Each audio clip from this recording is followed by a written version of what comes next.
Hey, everybody, how's it going? I realize you can't answer. Pastor Doug with you for another midweek moment. Midweek moment, midweek moment, there the calls, the emails, the texting, I'm getting so much feedback that really it's overwhelming and I can't hardly keep up. So I'm happy to do these. It's a few minutes to encourage us along in the faith, just to talk with you this way so that it's the best and really easy way to communicate. We've been doing this midweek moment since COVID began and we were closed up, down that road a few years ago. I suppose if you were to look at topics over the course of these other midweek moments, these Wednesday minutes together, I've covered topics multiple times. I am sure of it. And here's another one. I wanted just to say a word to you tonight about time, my time. And the age-old question is, do you have time, Pastor? Can I get a minute with you? Is always a joy, actually, for me. So just a few words to you, a few minutes about my schedule and alleviate any, if there's any concerns. I don't hear any feedback. I don't get very many comments about my schedule. Generally speaking, I perceive that there's a sense, at least I know across in other churches and with other people, that the pastor is always really, really busy.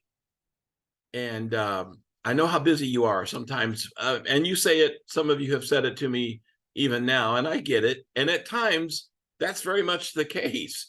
As you know, we've had 4 deaths in the last 6 weeks or so here at the 2 churches with the passing of someone from over this past weekend. So it does ebb and flow in terms of schedules for a pastor. But I want to say just 2 or 3 quick things, and I won't go very long into this. But number one, from the beginning of my time with you at St. Andrews and Speedway and Faith and Avon, I have said, call me. Here's my cell number, email, text, reach out.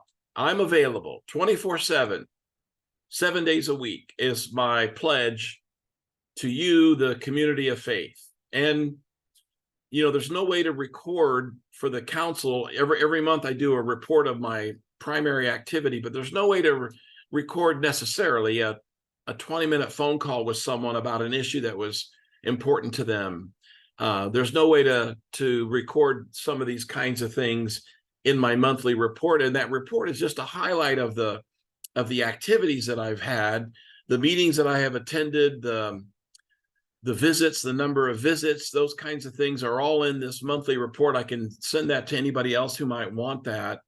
But I want to assure you that it's not my nature to sleep in. It's not my nature to blow off, and I don't play golf, so I don't, now every now and again that kind of thing happens, but generally speaking, 99% of the time I'm doing my thing. Every day, the way I look at my calendar comes out of what I was taught by my co-pastor, Bill Steinke, in my first call at Messiah Brownsburg. Bill taught me, and he'd been in ministry much longer than I had. He said, he always took the day and divided it into 3 parts. In his mind, he divided the day into 3 parts: morning, afternoon, and evening.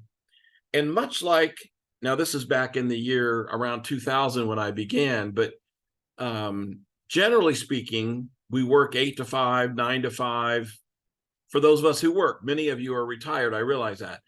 So in the working world, typically there's the evenings that are free. And his point was that he would take 1/3 of this 3-part day for himself.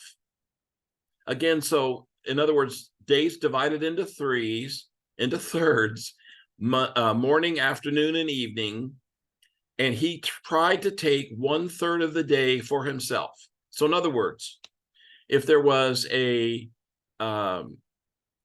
evening meeting, he would take part of the afternoon or the morning for himself. And that's how I operate. There are evening commitments. That doesn't mean I take the whole afternoon off or whatever, but on Wednesday nights, the Bible study is at 7. It's just for an hour, but I probably spend 2 hours in preparation, going over the lessons and reading the commentaries and preparing some notes. So my point is that on Wednesday, for example, and many of you know, and I've said this in my sermons, that I do water aerobics. I love it. And it's at 8:30 in the morning for an hour. So I'm on my way and I can get somewhere by 10 or 10:30, but I take that as an important part of my daily living because I need that water movement for my back and my leg and my overall health.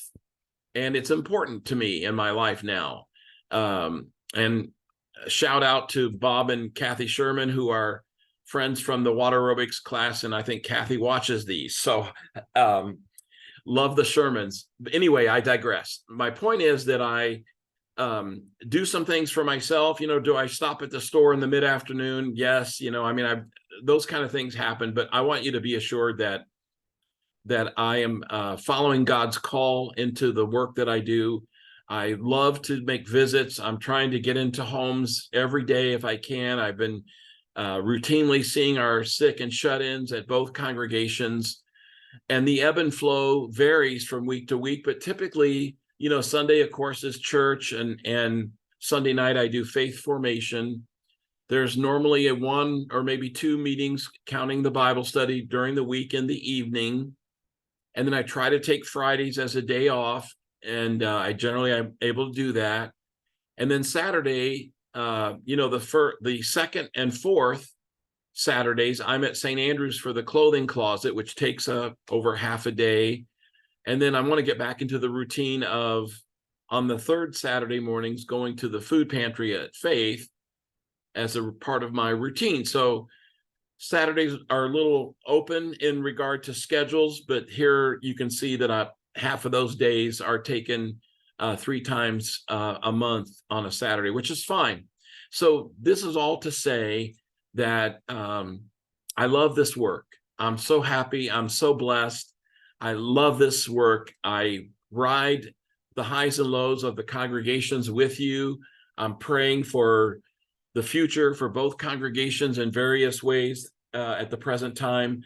And I just wanted to say a little bit about the schedule, this idea that the days are divided into thirds, and I take 1/3 for me, much like the rest of the working world does.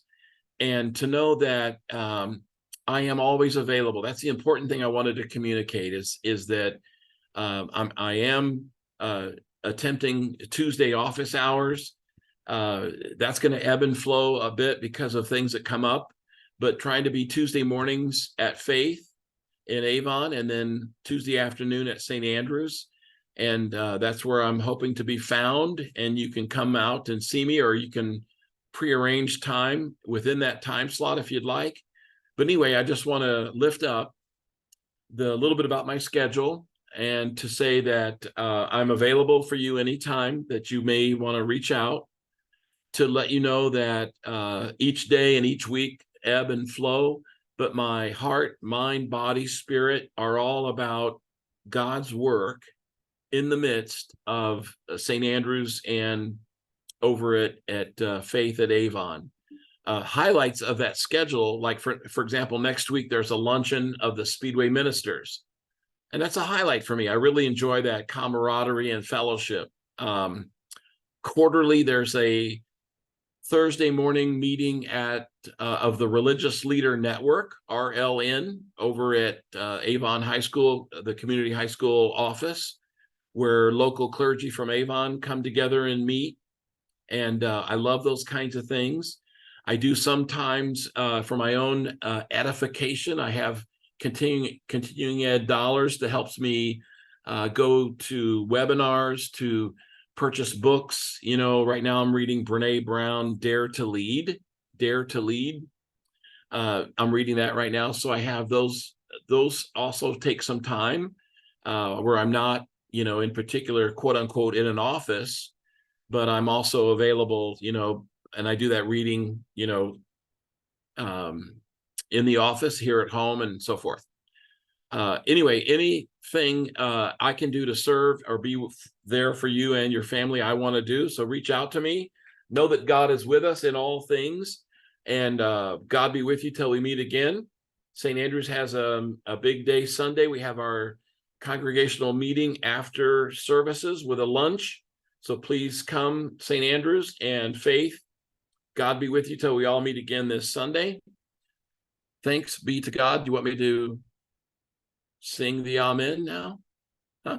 Do you? Do you? Do you people? Anybody in there? Amen.